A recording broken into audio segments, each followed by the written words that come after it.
Hello, everybody. This is Andy W. Shepherd from Transformational Entrepreneur TV. So has everybody recovered from their Labor Day weekend? 3 days. So today feels like a Monday again for some people. So, you know, I hope you had some fun. I hope you got to recharge and so on.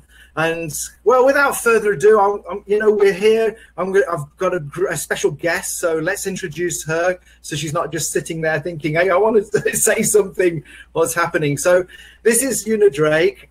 She is a love and relationship coach, and she's a special friend that I've met. She's part of an organization that I'm with, and you know, we're here to just kind of chat about transformation involving our business.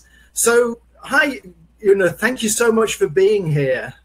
Thanks so much for having me on, Andy. I really appreciate it. Excited to be here. Great. Yeah, and it's interesting because, you know, there's so many people that I'm interviewing and have interviewed, so it's nice now I'm in this environment where I can get my own back. No, I don't mean to say that, but to reciprocate, because I've been on, you interviewed me like a few months ago, so that was awesome. And you know, have you been interviewing many other people as well? Yeah, quite a few other people for the Love Atlas talks. Yeah, I don't know if you want to go into that now or if you want to save that for later. Tell me about the Love Atlas talk. So, I mean, first, would you like to just introduce yourself? And, you know, you did give me a bio of who you are, but I'd like it maybe coming from yourself with your own words. That'd be great. So if you just want to give us a quick intro and then, yeah, tell us about the Love Atlas talk. That'd be awesome. Sure, absolutely. Yeah, so I am a dating, love, and relationship coach. I'm based in Seattle, Washington. And my own interest, especially in helping people around, you know, dating, love, and relationships, came after going through a divorce myself in my mid-30s. So when I went through that divorce, I'd been married for like 12 years. I had 2 kids. I never thought that I would be on the dating market ever again, you know, until I went through that transition. And I'm sure a lot of people can relate. But I really felt kind of lost. I had really struggled with the dating process. I struggled with online dating, as a lot of people do, because it can be kind of hard. It can be hard to know what to do and to trust your own instincts and your own feelings versus advice that you're getting from all sorts of different sources. But I persisted in the process, and I developed something that I called the mini date method. And I first used that for myself, and I met my boyfriend in 2011. So we've been dating for quite a while now. And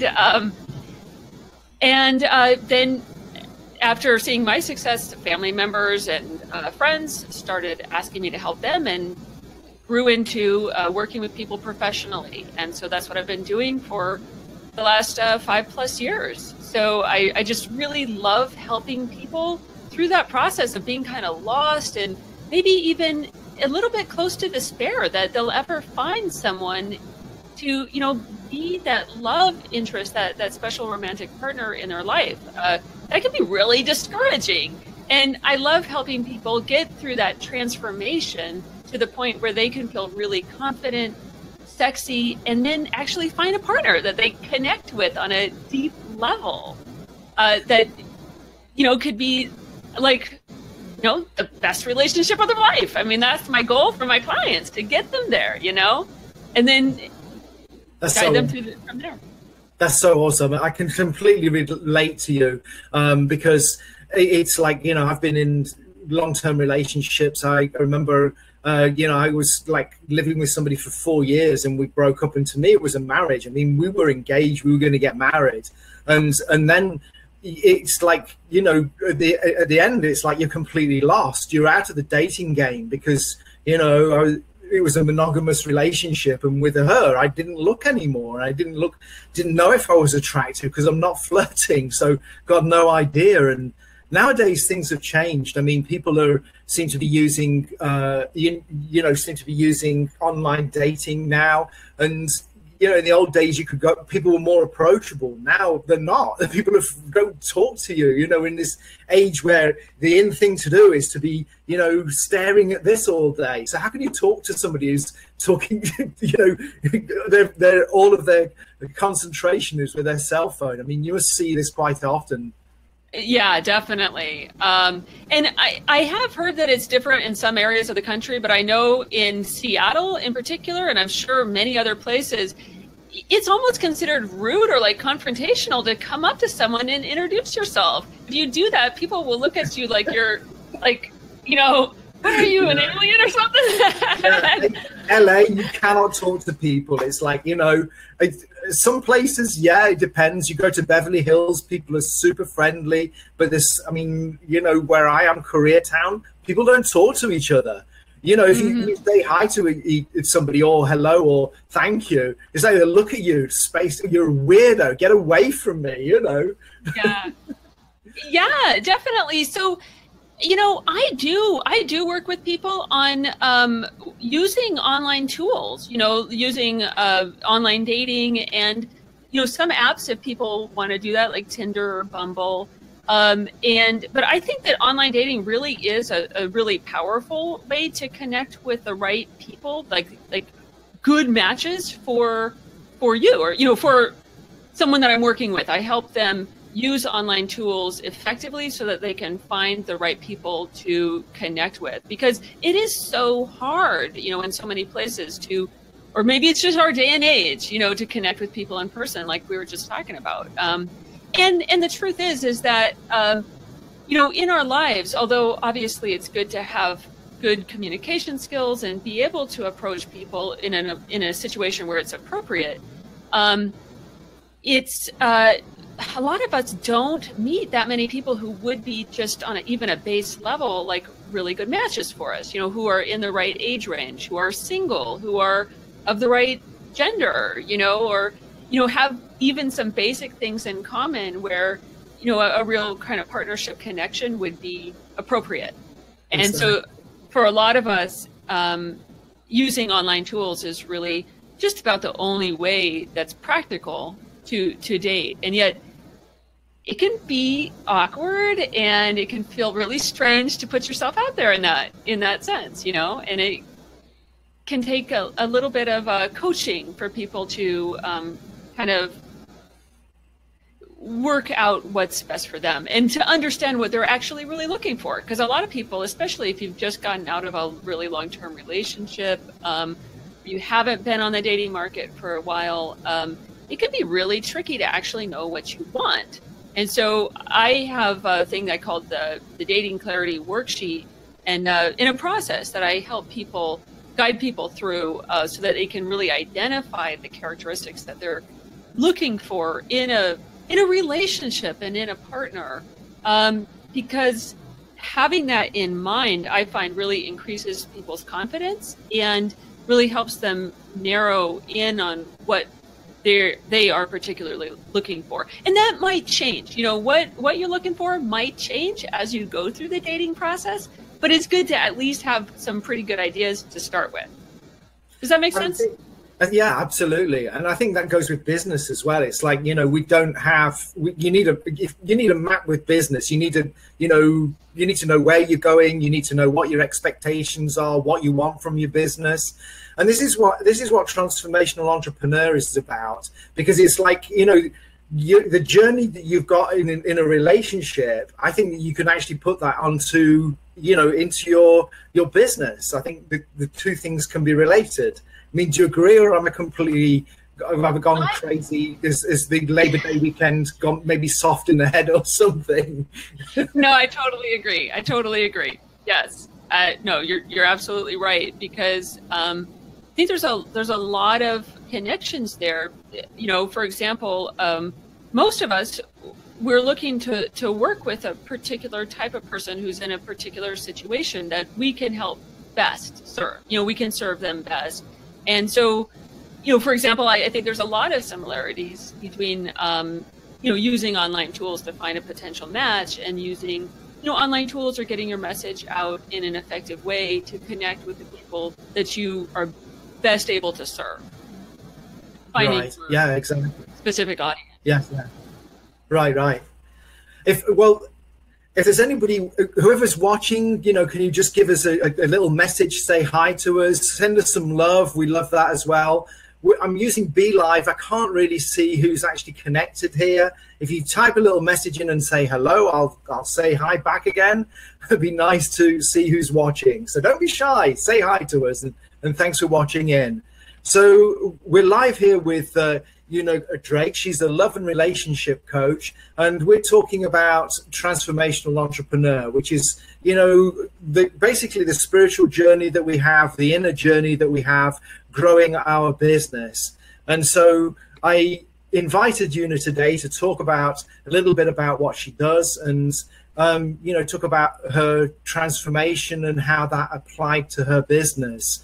So can you think of any instances? I mean, I know I asked you this question a few days ago, but did anything spring to mind? Because this all came about when I was in Brazil. I realized that I was having major problems with my business, and I realized that there wasn't a journey to this. There was I worked on myself inwardly, then outwardly my business became better. And so I realized that for my business to become better, I need to become better inwardly. And we talked about this, and you were kind of on the same wavelength. So what did you come up with? What did you think of?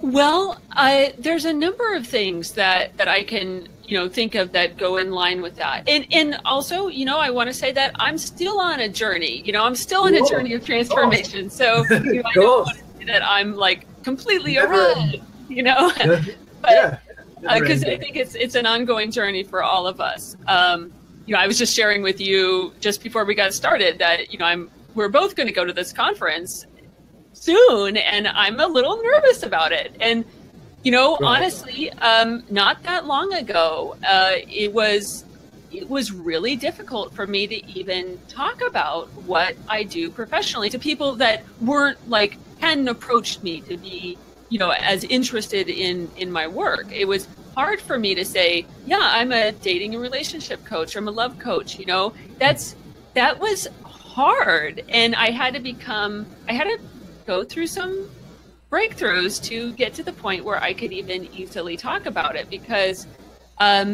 before I started doing this, I mean, I worked with people with healing work, and I was also a stay-at-home mom. So it wasn't anything that, I don't come from a huge business background, and so being able to talk to people was a challenge for me, honestly. And I think also love and relationships, there's kind of a stigma. There's this kind of belief that we're supposed to have got it together, and you're kind of pathetic if you need help in how to get a relationship. So you've got all this to overcome, and it's not true. I mean, I'm very grateful for. I've had one or two ladies who've been really supported me. I'm engaged at the moment, and my fiance, she absolutely supports me so much, and it's just so important. If you've got somebody who loves you and believes in you, or even if they don't get what you're doing, they still encourage you and they still support you. It's so important. So a love relationship, is so essential if we can get it. Absolutely. I mean, I feel like, having a deep, intimate love relationship is, if you don't have that in your life, nothing else can take the place of that. I mean, you can have all the money in the world, you can go on all the, awesome trips in the world, but if you don't have that human connection, then it's like tasting ash in your mouth. I mean, it just, at least that's how I feel about it. I mean, because I was being in a marriage that didn't work. I come from the perspective of, okay, yeah, I have security, I have all these, it looks like I've made it on the outside, but without that real love and really feeling loved and feeling that appreciation and caring, mutual caring with a partner, like nothing that none of the physical stuff around me mattered. It wasn't worth it.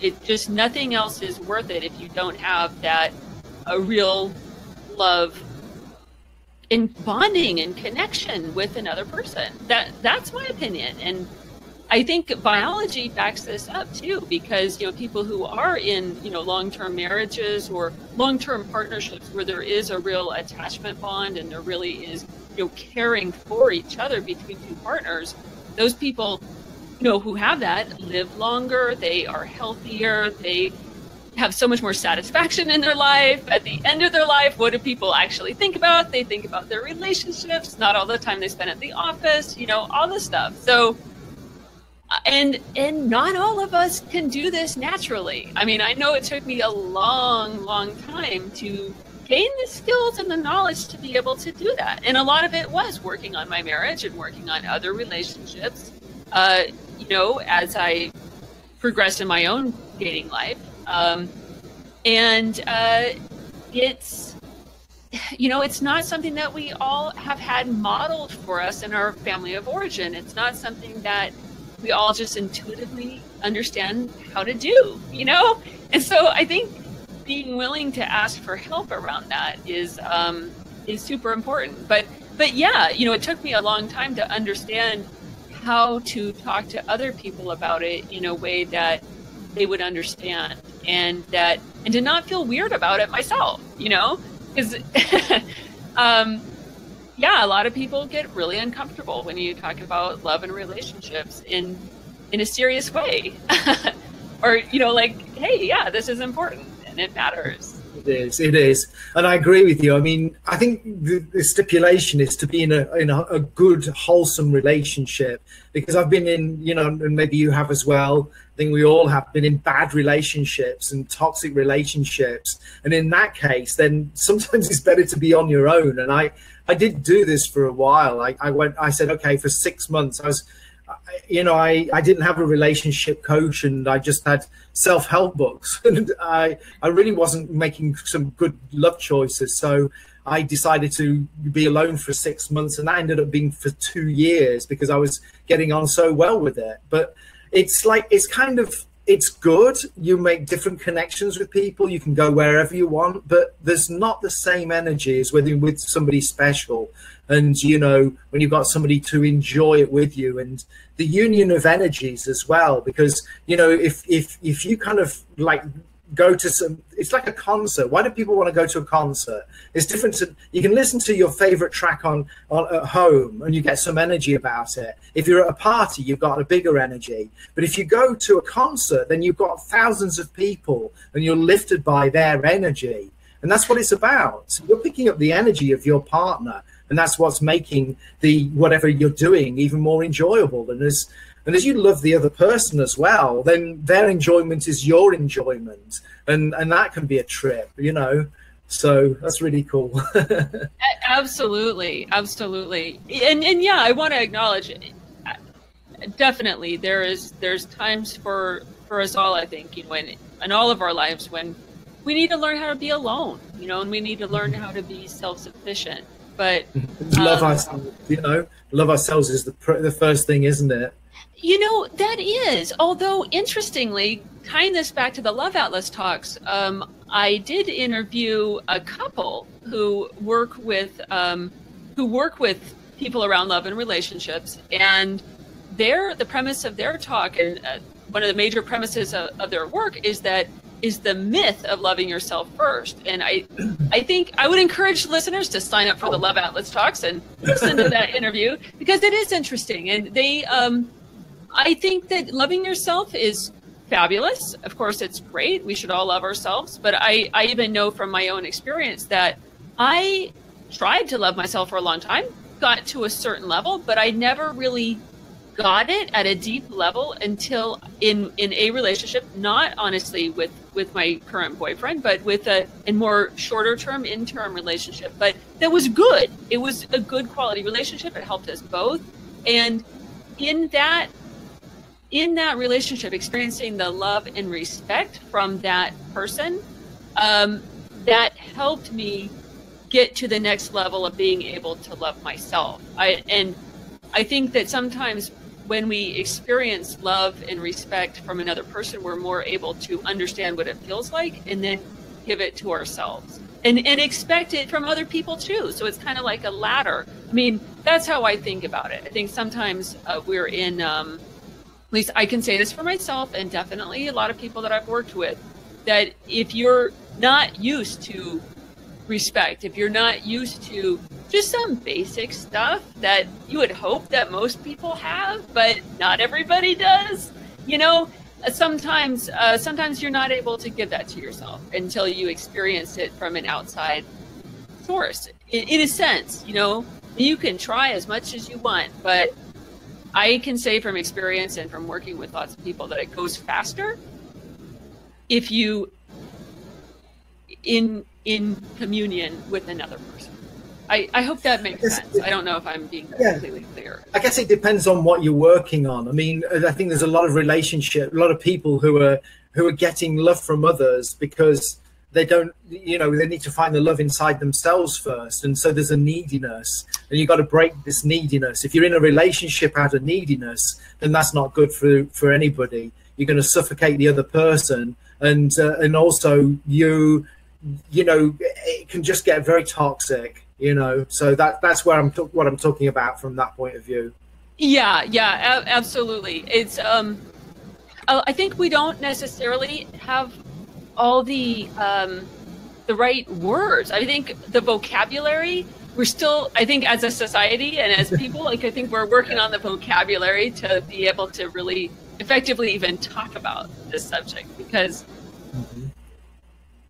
I think what most of us today want out of relationships is so much beyond what people for centuries, like hundreds, even thousands of years, have expected out of a marriage or a partnership. You know, for hundreds and hundreds of years, and still for a lot of people, it's mostly about, sex and raising children and kind of that keeping just kind of basically getting by in life. And I think a lot of people today now want, they want a best friend, they want someone to kind of share at a higher level, in a sense. There's a lot of different ways to talk about this, and I don't. I feel like I'm making some people wrong here. But I think it's okay to ask for more. And yeah, I'm going to take a stand and say that it's okay to ask for a deeper relationship and for more than just like physical security and sex, for example, that out of a relationship. Whereas that was completely acceptable even like say 50 years ago. Not to mention 100, 200 more years ago. Does that make sense? And so even totally. Like as a society, like we're really changing what our even expectations are for relationships. And there's still a lot of places in the world, and even here in the United States and in first world countries, where people don't necessarily want to ask for or expect more out of their relationships. But I'm here to work. I work with people who do want more. Let's say that. Yeah, I think there's two sides to this. It's like I'm totally with you on this because I'm a people watcher. As a coach, it's like I did an internal journey. I love looking inside, and from that, this has made me. I look outside, not because I'm being nosy, and not because I'm kind of going, "Oh, I'm better than you." It's like, if I know how other people tick, I kind of look, well, am I doing that? Oh, you're doing that. Am I doing it? Or, is that something I want to do? Is that something I take on board or something I want to get rid of? And so, I noticed that there were so many people going around in couples, and they weren't really friends. It was just boyfriend, girlfriend. They just showed each other off and they had sex and that was it. And they didn't really talk to each other. They didn't have a friendship. And the lady that I talked to you about that, I was living with for like over 4 years, and we broke up, and she, you know, the one thing that she said to me was, you know, it's bad enough that the two of us are breaking up. She said, but the worst is that I've lost my best friend. And that really touched me, because it's the first woman who'd ever said that. And that's the way I treated it. It's like we were lovers, but we were best friends. You know, we were in a really solid relationship. But to me, it was about friendship as well, you know, and people are forgetting that.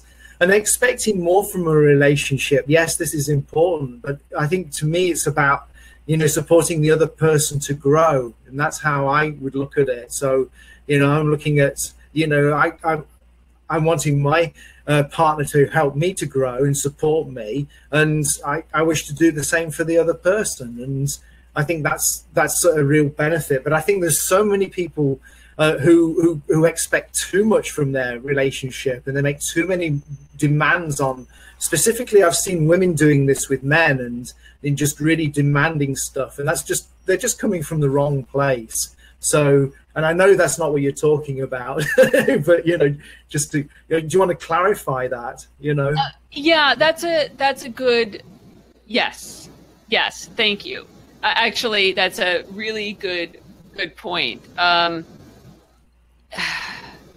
guess what I'm talking about when I say like looking for more than just like kind of baseline physical needs being met, or, you know, just like needs exchange type relationship versus a relationship of like I think of it as like a higher order. Like I think of it as like a sacred union, basically, where there's like a soul connection, like a spiritual connection with a partner, where it's more than just 1 + 1 = 2. It's like 1 + 1 = a lot more. It's like it's more expansive, and it can trigger each partner to grow in extraordinary ways. So it's not just like, well, I expect this, this, and this of you, and why aren't you giving it to me? Right. It is about service to the partner, but not exclusively service to the partner. I mean, it's about the supporting each other, yes, in a friendship, but also in like in a connection where each partner is fully seen and validated and can come alive and create something together in the union. I talk about juicy love, and you go to my website, unadrake.com, you can learn more about that. But I say that juicy stands for joyful, union, inspiring, creative, yes. And I really, that's what I want my clients to look for. You know, that's something that's juicy, something that, you know, a love that's juicy, a love that will be creative, a love that will take the two people and make them more than what they are individually, that leads them forward on their life. It's about saying yes to life. It's about being inspired to say yes to the next step, not to, you know, shut down into a shell, but to expand in joy. Yeah, absolutely. So, yeah, it's awesome. And it's interesting because, you know, for me, 1 + 1 is more than 2. It's greater than 2. It's like, you know, for some it can be exponential, but it's definitely, it can be on a scale of 10 or 20 or 30 or much more. And this is the power of a really good union. And obviously, if you've got a union that's not working, as we were talking about before, then that can be kind of giving negative figures. But that's not what we're talking about here. Well, I'm glad we clarified that point, because I know you very well, and I knew that there could be some confusion with some of the people watching. So, okay, so, well, the 30 minutes has gone so quickly. So would you like to wrap up? And here's your website on the screen. So have you got any final thoughts, or what can they find on this site, or what would you like to direct people to? Sure, yeah, unadrake.com, and they can find the Love Atlas Talks on there. It's one of the tabs, or you can go directly to loveatlastalks.com, and that will take you directly there.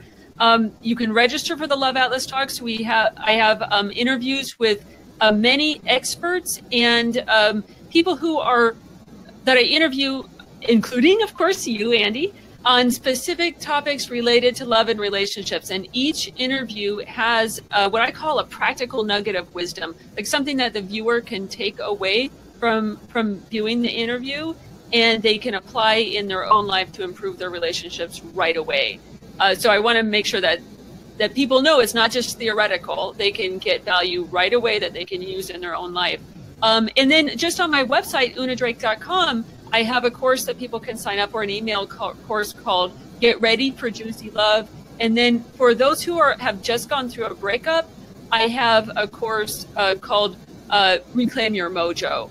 And so people can go there, and it's just it's a short email course on steps that people can take to get back in the game and get over a relationship, hopefully a little faster and with less scars than they otherwise would. So I invite people to go and take advantage of either the Get Ready for Juicy Love, the Get Your Mojo, or Reclaim Your Mojo, and then, of course, Love Atlas Talks. So I look forward to supporting people with those things. And they're all free. So just go check it out.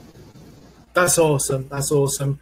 Well, thank you so much for being my guest on my show. I hope you'll come back and we'll do another one sometime. And thank you to everybody who's been watching. Thank you for watching, and hope you got something from this. Please feel free to type something in and say, we'll answer any questions you might have. Ona, I'm going to go and see you tomorrow, so I'm looking forward to meeting you. We've met virtually, but now we're going to meet in person, which is going to be awesome. And it's going to be great. So thank you so much for being on, and thank you everybody for watching. So this is Andy W. Shepherd from Transformational Entrepreneur TV signing off. Bye for now, everybody. Thank you.